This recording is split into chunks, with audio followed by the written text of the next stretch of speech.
Compaction is a very important process in building construction.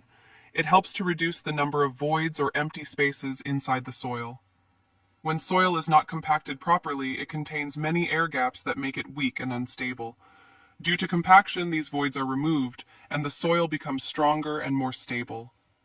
This process increases the load-bearing capacity of the soil and prevents future settlement.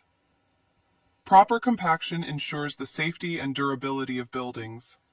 That is why compaction is always considered a key point in construction work.